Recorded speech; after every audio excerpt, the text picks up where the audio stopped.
cyane ibintu byarakavuye sinkamenye ko ndi umunyamahanga kuri ibyo bintu sinkamenye uburyohe burimo bantu mudukurikiye agakiza ka Yesu urukundo rw'Imana aho ruri rurahumura agakiza ka Yesu karahumura karanezeza nyamara dutashye nakomeje kwibaza ukuntu twasohotse abantu bose bakaza kundamutsa nkabona abantu bararamukanya nkabona abantu bafite ukuntu bariho bafitanye icyizere cyiza cyane n'urukundo bafitanye urukundo pe rwihariye mu mutima naravuze nti umva ibyo abadivenda byanga ni ibya mama umbyara simbikunda ariko nzajya nigira kuri iriya dini kugeza igihe nzamenya ibyaryo iyo ntaza kubatizwa mu mwuka wera nari kugira ingorane mu gakiza kanjye kubera ko hari kamere zimwe na zimwe zitari gucika nka kamere y'idini ntihari gucika kuri iki niba utarabatizwa mu mwuka wera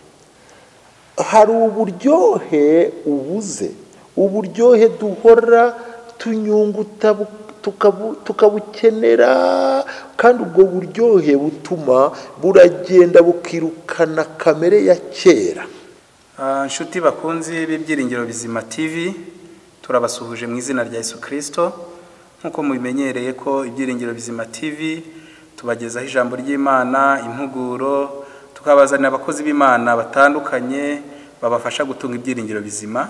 Imbere yanyu rero nkuko mubibona kuri kamera murahabona umukozi w'Imana n'umusaza ufite ibigwi byiza. Ibyiringiro Bizima TV twasuye kugira ngo atuganirize, ndagira ngo birashoboka ko araba batamuzi atangira twibwira. Yesu ashimwe pastor. Ahimbazwe. Abaramukije mwese abadukurikiye, nitwa Pastor Rushema Ephraim. Yego ni Rushema Ephraim, tugiye kuganira nawe nkuko mubyumva abibwira ibindi turakomeza kubyumvira ko reka tumusengera Imana hanyuma namwe mudufashe kumwakira kandi mbashishikariza kugira ngo mukurikiranire ikiganiro cyiza n'umukozi w'Imana kirimo impuguro nyinshi kandi Imana yo mu ijuru ibashoboze mutibagirwa gukora subscribe mukora na share kugira ngo mukigeze hirya no hino muye mwagura umurimo w'Imana. Mana data wa twese turagushimiye cyane kandi turaguhimbaza, tugushimiye ko ari wowe wagennye ko igihe gisa nk'iki Ibyiringiro Bizima TV bizaba birimo biganira na Pastor Rushema. Turamusengera rero kugira ngo uyu mwanya ubwo agiye kugabura imitima ya benshi utwemerere cyane abantu benshi bazumva iki kiganiro abazagikurikirana bose bazarusheho kwakira imigisha kandi ikiruta byose ubutumwa bwawe bwiza mwami buzarushaho kogera imitima ya benshi izahindukire ishaka Imana kuko uri Imana iduhamagaye mu gihe gisa nk'iki kugira ngo abantu benshi bamenye neza imikorere y'Imana n'uburyo bwo kugendana n'Imana muri kino kinyejana kigoye. Urakoze kuri hamwe natwe kandi utwiyereka mu izina rya Yesu Kristo, amen. Tubaye ikaze rero ku Byiringiro Bizima TV. Hanyuma abantu benshi izina Rushema ntabwo ari izina abantu batazi, abantu benshi bararyumva, bamwe bagiye bagira umugisha wo kubona Rushema bakamubona mu biterane hirya no hino arimo aririmba indirimbo nziza ngo uzaze mu rusengero. Ntekereza ko iyo ndirimbo n'indirimbo izwi cyane. Hanyuma abantu benshi baribaza ngo Rushema ninde, Rushema ni muntu ki?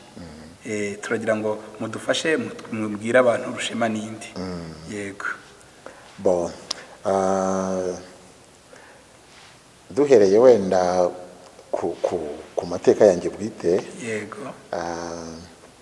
Navutse mu mwaka w'1958 mvukira mu karere ubu kitwa Gisagarani mu ntara y'Amajyepfo, ariko ubundi iwacu nyirizina nahitwa Imugombwa. Yego.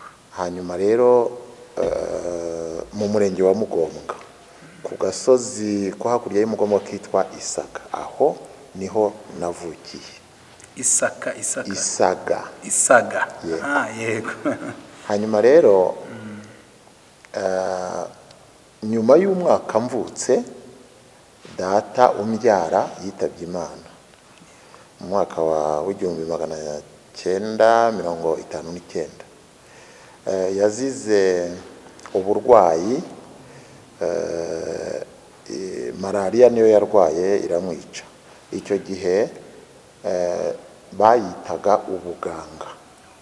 Izina dukoresha ubu ryitwa malariya, muri iyo myaka ntabwo ryari rizwi, kandi nta miti yari yakaboneka yo kwica mikorobe ya malariya. Hanyuma rero mu nda ya data na mama turi abana 4, ariko kera data akiri umupagani, yari yarabyaye, yari afite undi mugore. Hanyuma aho rero amaze kubera umukristo, yasezeranye na mama. Hanyuma rero urumva yabyaye abandi bana. Mu nda rero ya data na mama turi abana 4, ariko abana tuva inda imwe, ngira ngo twese turi 9. Mama agahora yifuza uburyo yazambonera ahantu njya kwiga. Mama wacu abwira mama ati, zana Efurayimu Rushema mujyane i Kigali, nzamuha umuhungu wanjye Mudaraza Modeste, azamushakira ishuri i Kigali. Igihe rero twari nari ndimo nshakisha uko nacuruza caguwa hano i Kigali, nibwo nabonye abagabo beza b'abantu biyongiye iwacu. Twebwe ukurikije aho navukiye, umuntu yumvaga bavuze izina ry'aho navukiye akikanga. Iyo kera bavugaga ngo umuntu ni umunyabutare, kuko nari naravutse muri iyo region, kera babyitaga ngo ni prefecture. Bari baza ko umunyabutare ari umweskoro, bafite amashingwa 3 yisumbuye bavukana. Noneho rero byakubitiraho gucuruza caguwa. Ariko iyo mvugo bora pastor yavuye ku kiyo. Yewe umbaze nkubaze. Ngira ngo ahari nuko abanyabutare ari bo bantu babanje kuba abantu bafungutse. Amashuri menshi niho yabanje, na kaminuza ya mbere niho yabanje. Byashoboka ko ari, kandi niho habanje umujyi ubatse neza. Yego, mbese niyo mpamvu. Noneho rero bigakubitiraho gucuruza caguwa. Abantu bacuruzaga caguwa babitaga abanyenyanza. Iyo umuntu yakwitaga umunyenyanza rero, hari ibintu yabaga ari kukubwira ubundi umva ntashaka kubivugira ku mashusho kuri televiziyo. Yego, ariko byari ukwicururiza bisanzwe. Nuko rero igihe nacuruzaga caguwa muri 76, Imana yaramfashije. Hari umukecuru, yari umugore, yari umudamu ariko utangiye gukura, twamwitaga Mama Michel. Yego, yari afite restaurant ku Muhima, najyaga njya kuryayo. Rimwe arantumira, arambwira, numvise aririmba indirimbo isa niyo mu gitabo cy'Abadiventiste, ivuga ngo nyoborwa mu nzira ntoya n'ukuboko k'Umukiza. Yego, hanyuma yari ifite, hari aho nzi yanditse mu gitabo cy'Abadiventiste, mu ndirimbo z'agakiza turaririmba ngo nyoborwa mu nzira yose n'ukuboko k'umukiza, iyo mbonye neza agira ntabwo mba ngishidikanya, ndetse ngira umunezero n'amahoro asendereye, angirira ubuntu bwinshi butagira uko bungana.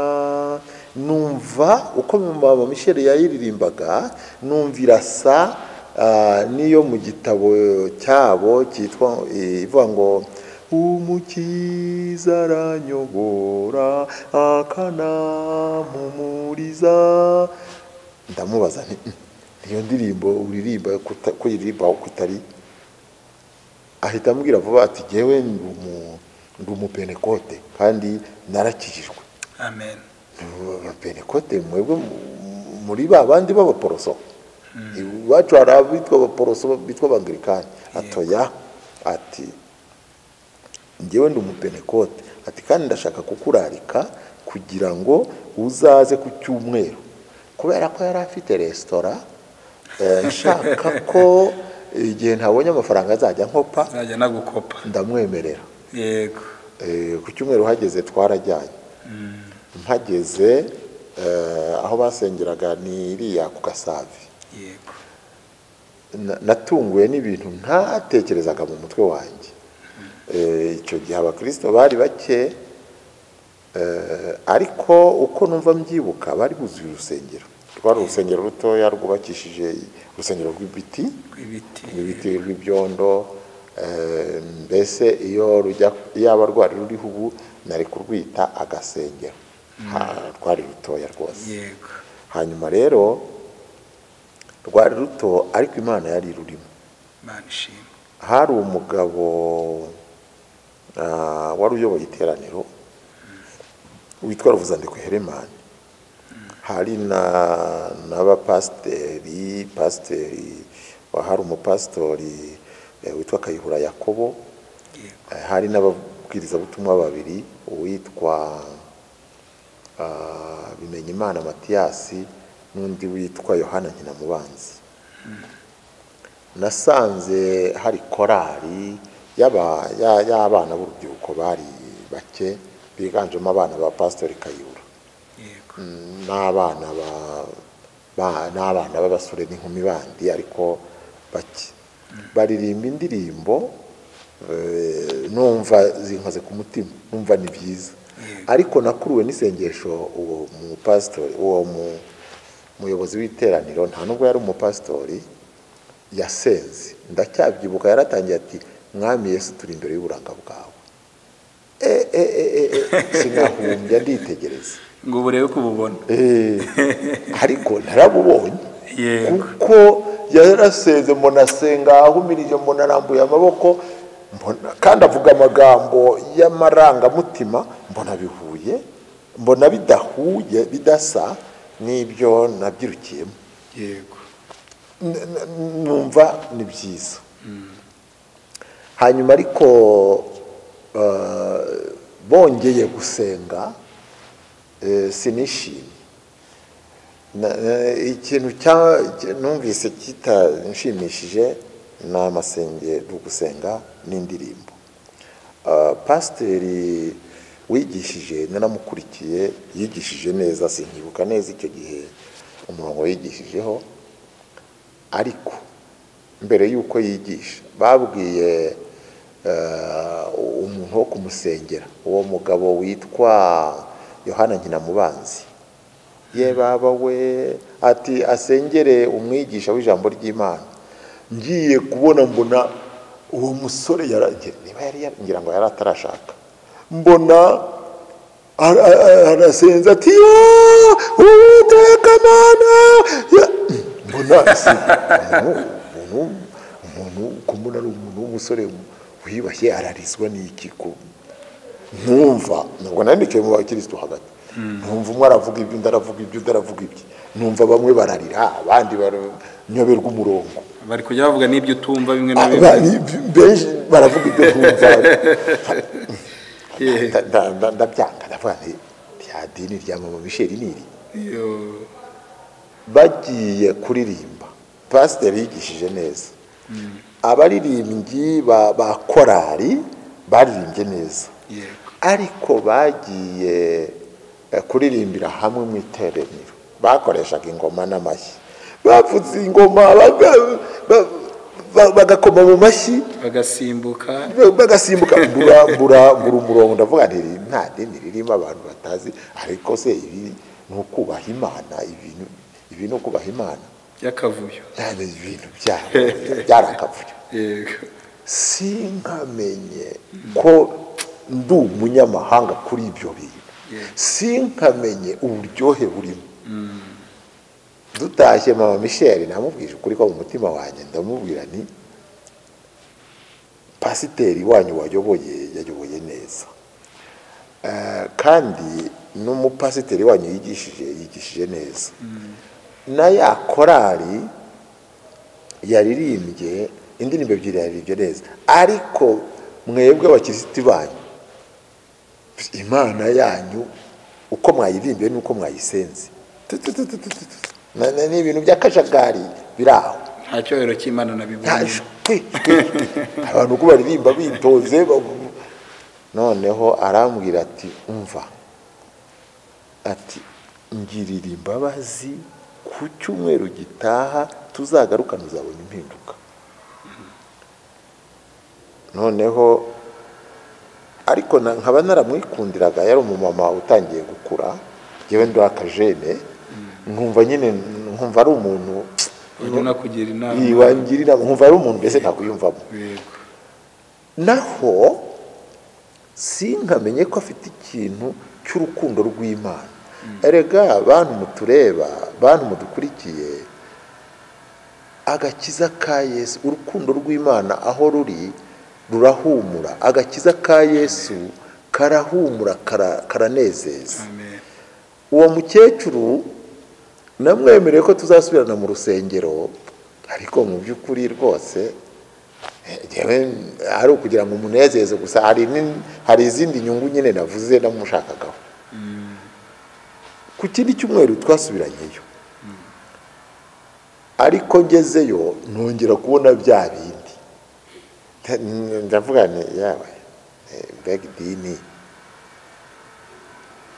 nyamara dutashye nakomeje kwibaza ukuntu twasohotse abantu bose bakaza kundamutsa nkabona abantu bararamukanya nkabona abantu bafite ukuntu bariho bafitanye icyizere cyiza cyane n'urukundo bafitanye urukundo pe rwihariye mu mutima naravuze nti umva ibyo abadive ndabyanga ni ibya mama umbyara simbikunda ariko nzajya nigira kuri iriya dini kugeza igihe nzamenya ibyaryo ubwo hagati aho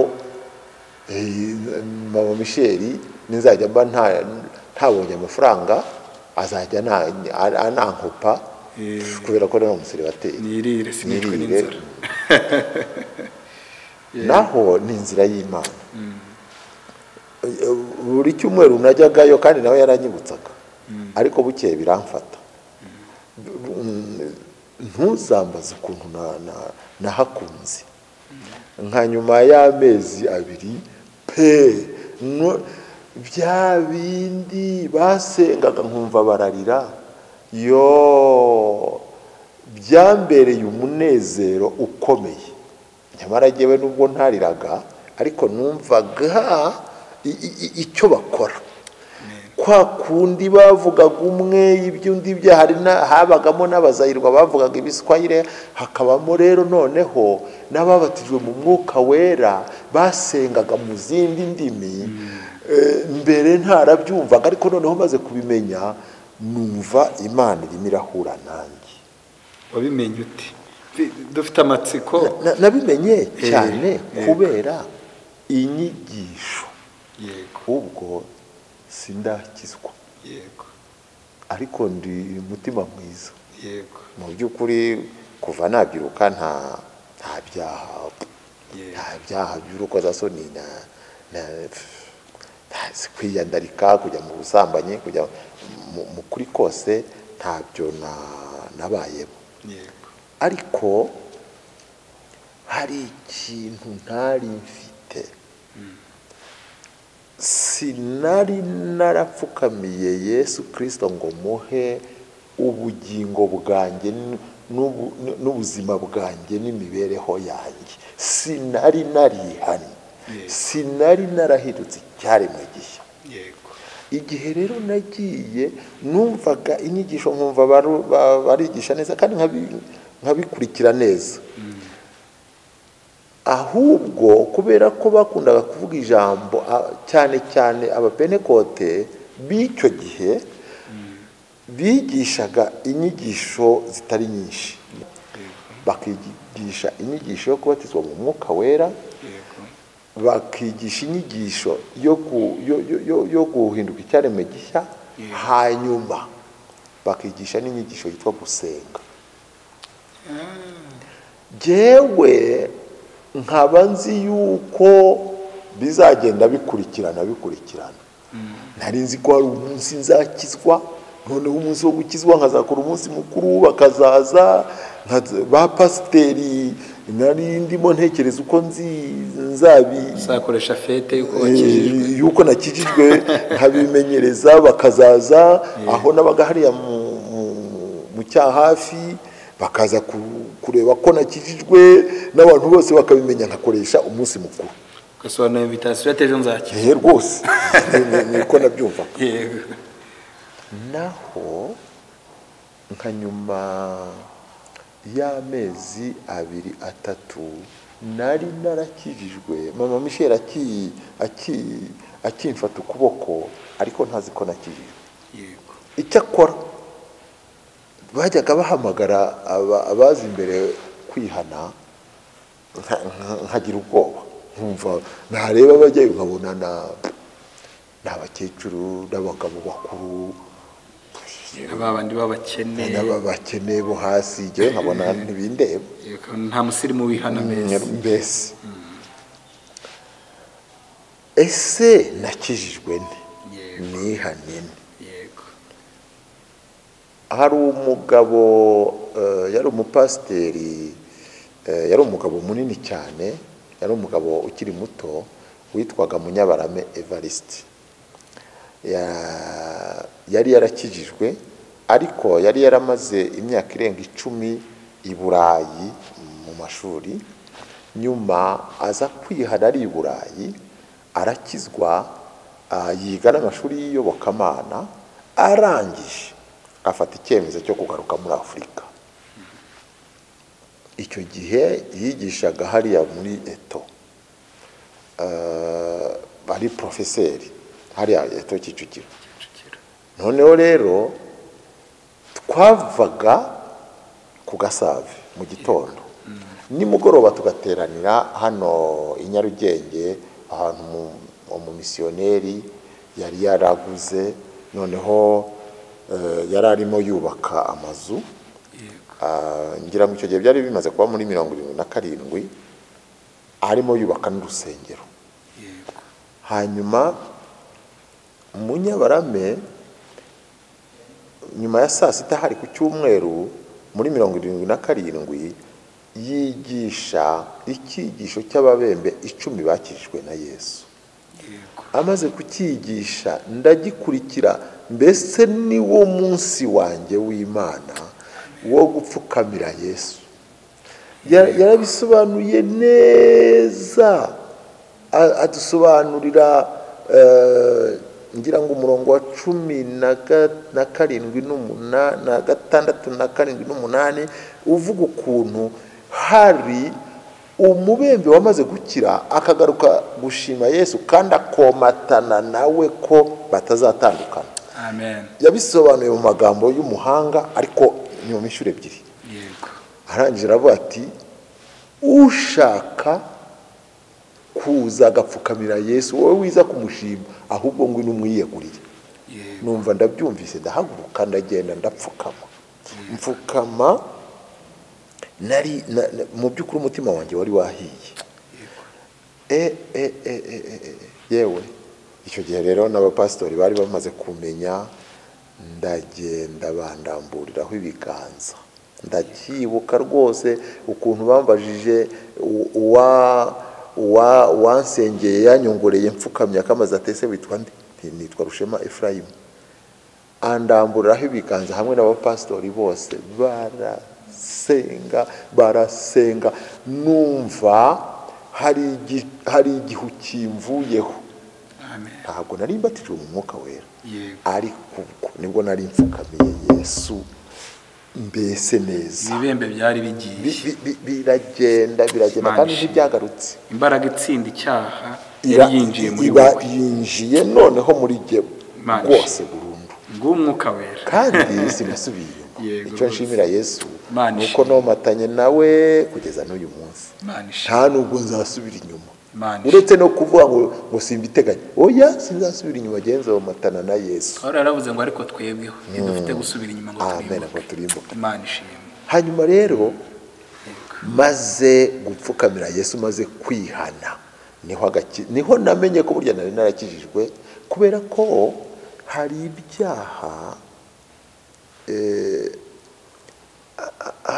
ibyaha bya kamere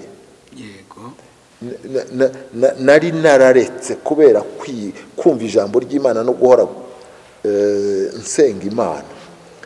Hari kera muri iyo myaka yo hirya, hari ibintu twigaga cyangwa twigishaga uyu munsi tutakibona.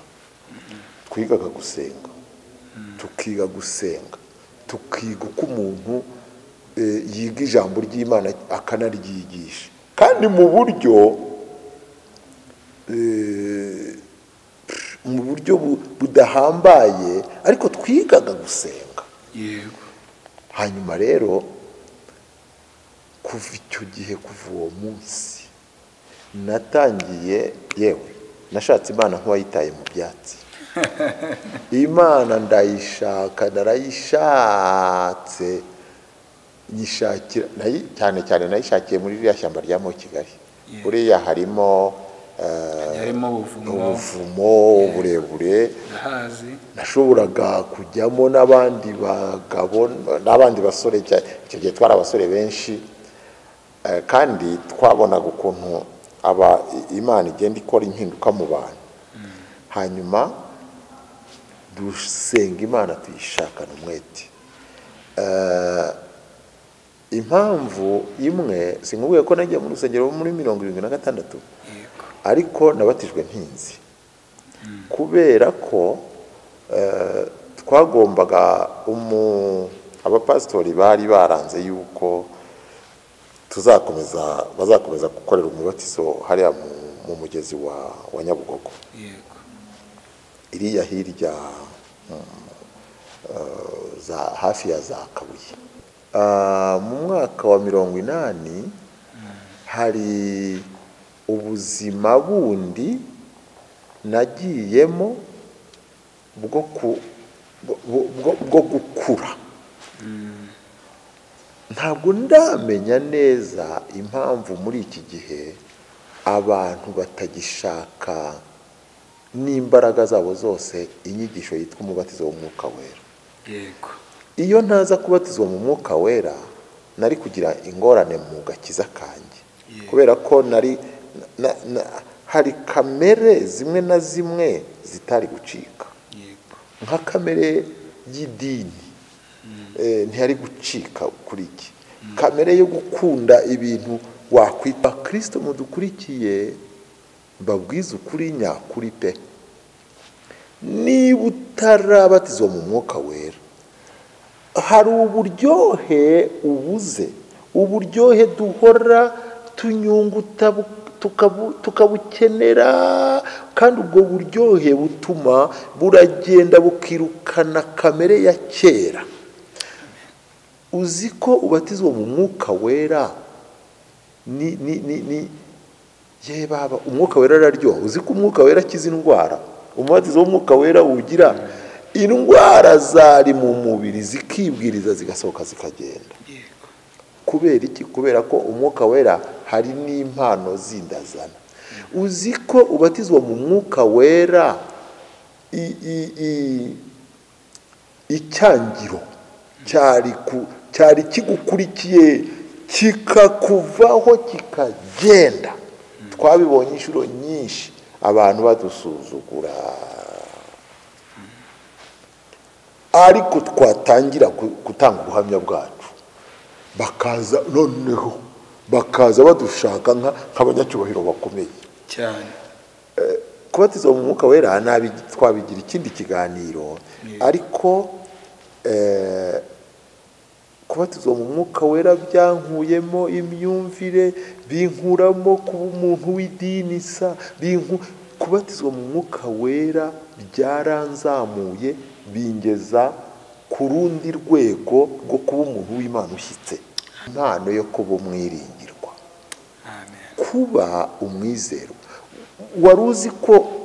wari uzi ko kuba umwizerwa bihenda. Iyo uri umwizerwa burya nta hantu utanyura, kandi iyo uri umwizerwa umwiringirwa nta rugamba utatsinda.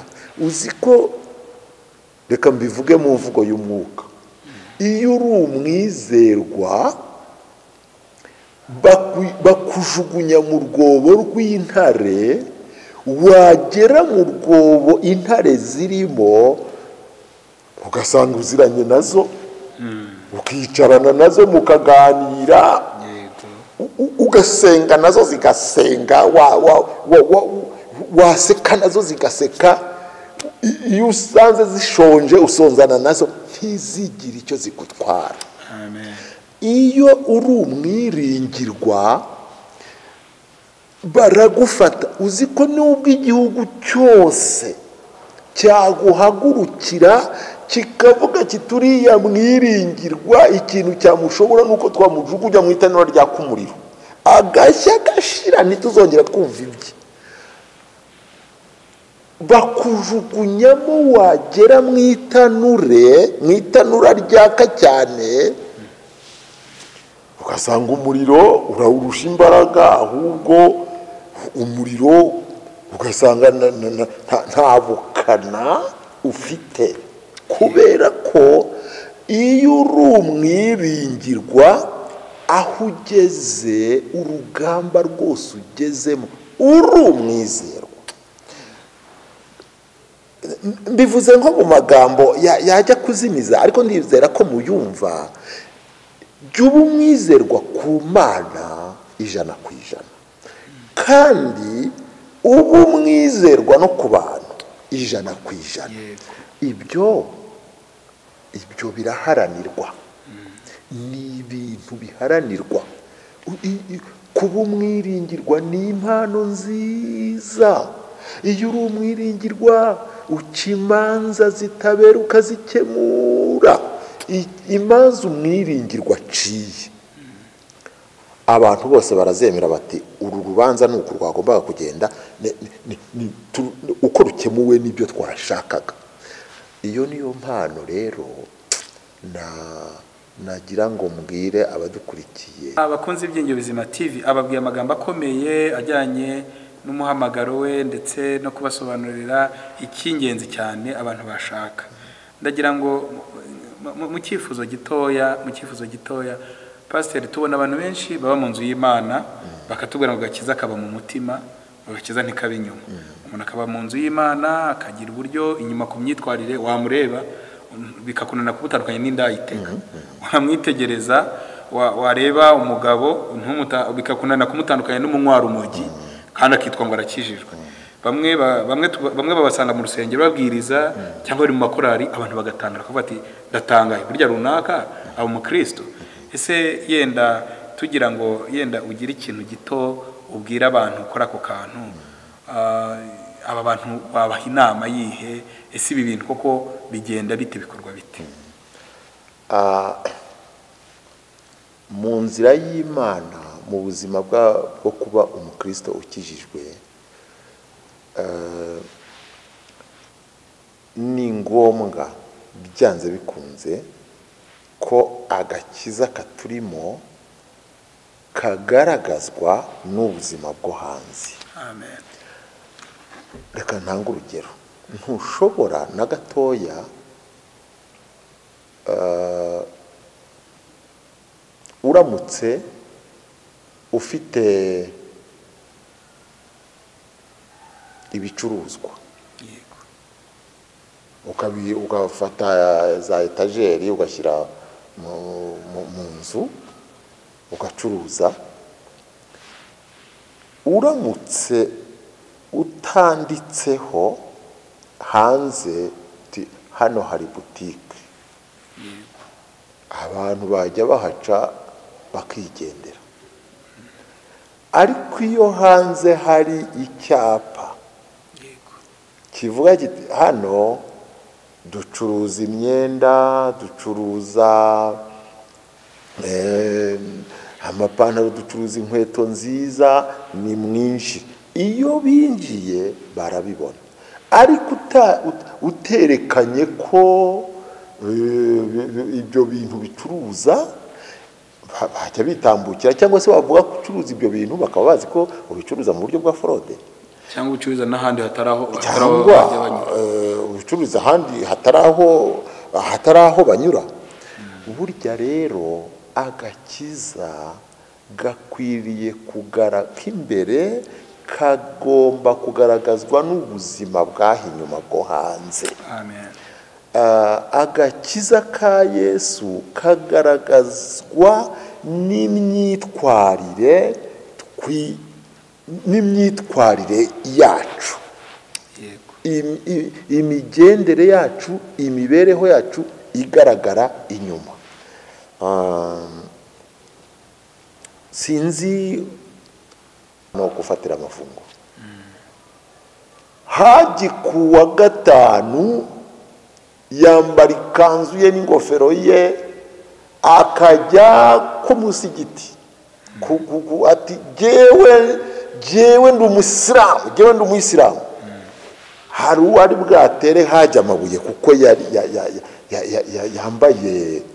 yambaye yikwije, bagendana n'ibimenyetso mu gahanga. Umudive, yego, umudive yubaka, aracuruza. Iyo bigeze kuwa gatandatu, abadive mu mbabarire, reka bivuge nkuko mubivuga, iyo bigeze ku isabato aravuga ku isabato sinkingura ndi umudive. Yego, bikaba birazwi n'umudive. Declaration ye kayikora neza, declaration ye iri ku karubanda. Yego, none wowe uravuga ngo uri umukristo ukijijwe, se hari koreka n'abapenekote bihorere. Mvuge abakristo mushaka kuba abana b'Imana mwese, cyangwa se mvuge nabo mu itorero ryanjye, uzavuga ko uri umwana w'Imana ute ntawe ubasha kubireba? Ese niba ukunda guharanira iby'isi kandi ubizi neza ko kujya mu ijuru ari ukunyura mu nzira ifunganye, uzabisobanura ute wa mwana w'umukobwa we, niba twirwa tuvuga yuko ab'isi bambara imyenda itabakwira kugira ngo bafite ibyo bashaka kugaragaza, ab'isi bafite insokozo basokoza bashaka ibyo bashaka kugaragaza? Ntubizi, wari bwabone? Hari aho wigeze ubona umubikira wo kwa Kiliziya Gatolika agenda atikwije? Wigeze ubona hehe arinda umusuzugura? Rero urwo ni urugero. Ariko noneho imibereho y'agakiza ka Yesu igomba no kugarukira inyuma, igomba no kugaragara inyuma. Hanyuma rero icyo gihe noneho reka ngere mu gihe cy'imyaka ya guhera mu mwaka w'1978 mu by'ukuri yewe ariko nibeshye ntabwo nabatijwe mu mwuka wera muri 80 nibeshye nabatijwe mu mwuka wera mu 1978 mu mwaka w'1978 nari umusore rwose w'imbaraga ariko sinababwiye ngo nashatse Imana nk'uwayitaye mu byatsi yo icyo gihe twari dufite abarezi beza batureraga turasenga twasenze twirije ubusa tugasenga twariye twasenze turi mu byumba by'amasengesho tugasenga twiherereye twasenze n'imbaraga ngira n'amahirwe Imana impa abantu beza bo kubana nabo turabana Imana impindura inyihera izina mba umuntu w'ikimenywa bose hanyuma rero nagiye nigisha indirimbo korali yacu iyi korali yacu ubu yitwa Hoziyana Imana yampaye impano yo guhimba indirimbo maze kubatizwa mu mwuka wera nabonye ubundi buryo bwiza bw'indirimbo zifite icyanga